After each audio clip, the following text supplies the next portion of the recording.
Continuing with Fairley's report on Catholic symbols, we start with a piece where he objects to the use of sun, moon, and stars, saying that they are worship of these entities. That one's simply way out there, because obviously the mere use of a symbol does not constitute worship of a symbol. The sun, moon, and stars as symbols have had a wide variety of meanings, most often in connection with representing political entities. Does anyone worship the American flag stars? How about in Japan with their rising sun? Not at all. Fairley has a lot more to do to prove there's sun worship going on. Another point raised is that Catholic churches were traditionally built so that worshippers stand facing the east. This is actually true, but it isn't because it represents turning their backs to the Lord and instead worshiping the rising sun, as Fairley claims with such abject paranoia.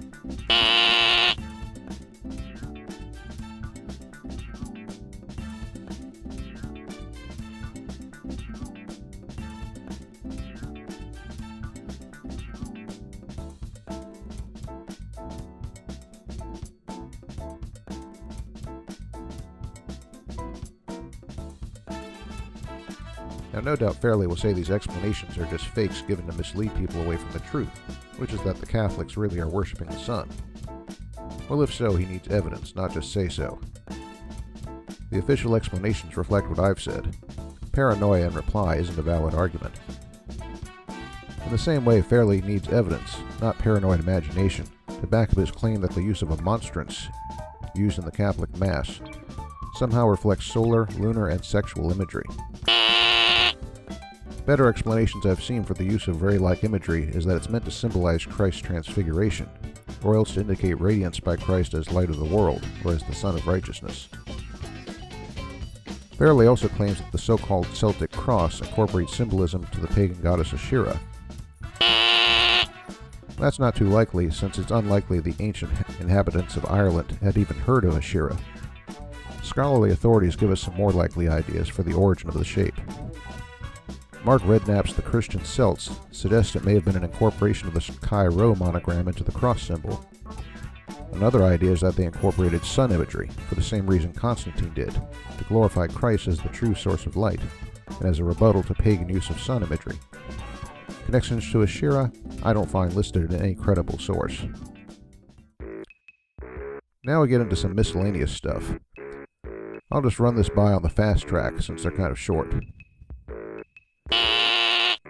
Actually, halos are a universal religious symbol that's known as far back as the ancient Greeks, and also found in Hindu and Chinese art, for example.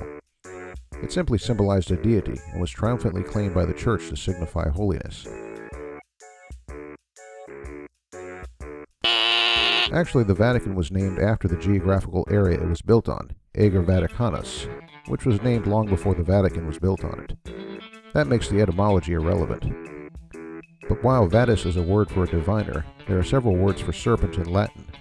Can isn't one of them. The actual origin of the name Vaticanus is unknown. Some say it may have been the name of a town in the area. A church was built there because it was thought to be the site of the Roman stadium where Peter was killed. Actually, Jews even prior to the New Testament had a tradition of celibacy for those specially committed to service. Jeremiah, John the Baptist, the wilderness prophet Banus, Paul, and even Jesus could stand in this tradition.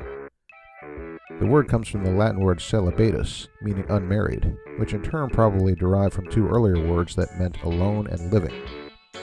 There is no connection to the goddess Cybele, who actually originated in Phrygia before the Roman Empire existed. This doesn't make a lot of sense, since most people in the early Middle Ages, when this acronym began to be used, couldn't read, much less had they heard of Isis, Horus, or Seb. There's simply no reason to deny that the letters stand what the Catholics say they do, and such abbreviations, known as nomina sacra, were frequently used by the early Church. I suppose I'm in trouble because I've bought several Saturn automobiles. These hats, also called Capello Romanos, are called Saturnos because they have a ring like the planet Saturn. It was never used in the worship of the god Saturn. That's not likely, since the use of the mitre only goes back to the 10th century AD, when no one would even remember such a thing about Dagon. Not only that, what Fairley sees as a mitre on Dagon's head is actually the open mouth and lips of a fish. Piers Compton is neither a scholar nor an authority in iconographic imagery. In fact, there's no real record that he has any credentials of any kind. His book includes such lunacy as that Pope Paul VI was impersonated by an actor during the years 1975 to 1978. His idea that the Pope is holding a broken cross representing the Antichrist deserves about as much credence, and has about as much proof. A more official and reasonable answer is provided by a Catholic source.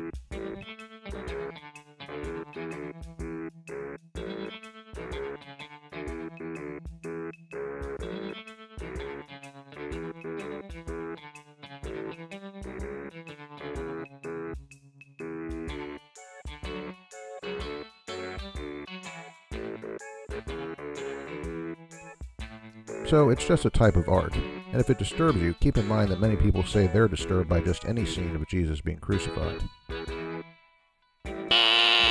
Despite Fairley's claim, there's no reason to reject the official explanation that this represents Peter's crucifixion upside down. The inverted cross, or cross of Peter, has been used by the Catholic Church since long before modern Satanists started using it for their own purposes. As Philip Schaff's History of the Church reports, the inverted cross is but one of 7 forms distinguished by archaeologists as appearing as far back as the time of Constantine. Fairley's source for this claim is Albert Pike, author of a Freemason's Handbook. Pike was not a credentialed scholar, much less a real expert on Christian symbolism, and there's no reason to take his word over real scholars like Larry Hurtado, who point out that the Chi-Rho is used by Christians as early as the 3rd century to represent Christ. Dragons were a normal part of European heraldry and have nothing to do with Satan when used in that context. Incidentally, the picture Fairley uses is not the Vatican's crest, but the coat of arms of Gregory XIII. The dragon was already part of his family's heraldry when he became Pope. There's no reason not to see this as connected rather to references to Peter being given the keys, and that's whether you agree with Catholic interpretations of that verse or not.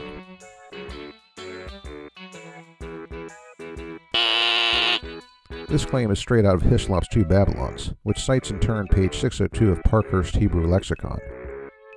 I checked Parkhurst Lexicon, and page 602 doesn't say anything like this. In fact, it doesn't even use the words interpreter or Peter.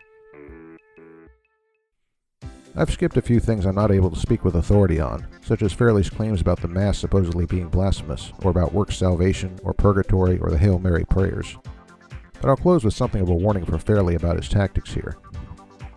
As a Christian apologist, I frequently confront atheist critics of Christianity. Among them are people who come up with all sorts of wacky interpretations of Christian symbolism and art. If Fairley worships in a church with a steeple, he ought to know that there are atheists out there who say, with as much proof as he does for his arguments, that the steeple is a phallic symbol. I also know of those who argue that the vestments of the Jewish high priest in the Old Testament are full of sexual symbolism.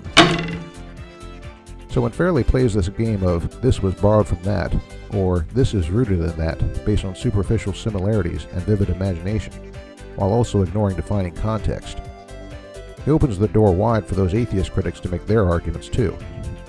So he better be careful, and he better develop his arguments with some sound research. Although based on what we've seen, that's exactly what will debunk his arguments, not support them. He says at one point of one alleged parallel, this one may seem like pure conjecture, but another key point that we'll go into later is that in occultism, there is always a double explanation for symbols like these. Well, yes, and that's what the atheists say when they say things like, the steeple is a phallic symbol. In reality, all these connections are pure conjecture, and appeals to a double explanation, or the idea that these symbols are only to be understood by the initiate, or just a case of propping up the theory with extra epicycles of speculation and conspiracy theories, when you can't produce real evidence that the theory is correct. It's kind of like that trick where you hold up a blank page and say it's a picture of a cow eating grass. Fairley does produce several quotes from Catholic authorities in which he says that they are fairly candid about their adoption of paganism. But apart from the fact that some of his examples have been just plain wrong, like this one I did an earlier vid on, he's also confusing straightforward and unmodified adoption with triumphant reclamation. One particular phrase by Cardinal Newman says that the various practices have been sanctified by their adoption into the Church. That means they've been changed in a way that defeats their purpose and use by pagans, and reclaimed for use by the people of God, the God who is their true owner. If they had truly adopted paganism the way Fairley claims, then they wouldn't even bother to say, for example, that IHS means Jesus, Savior of Man. They'd say outright that it means Isis, Horus, and Seb, To suggest that they did this to get people to secretly worship Isis, Horus, and Seb doesn't solve that, because as long as people think it means Jesus, Savior of man, they're not giving any devotion or attention to Isis, Horus, or Seb. By Fairley's theory, they're defeating their own purpose. And I might add that the pagan gods themselves wouldn't be too happy about the honor going to one of their competitors. In fact, let's take this to a logical conclusion. YouTube is chock full of pagan and atheist vids.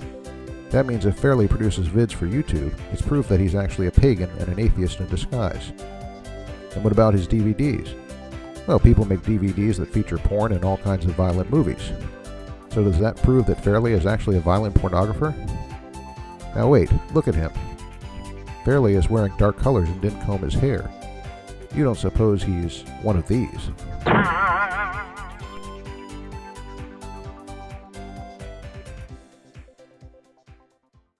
In the end, if Fairley can't see past the objects to the spiritual reality, to see the intention to reclaim God's creation for God, and can't produce evidence to back up his conspiracy theorizing, that's his problem. I'll stick with evidence and scholarship, thanks. And so, this one gets an empty rating.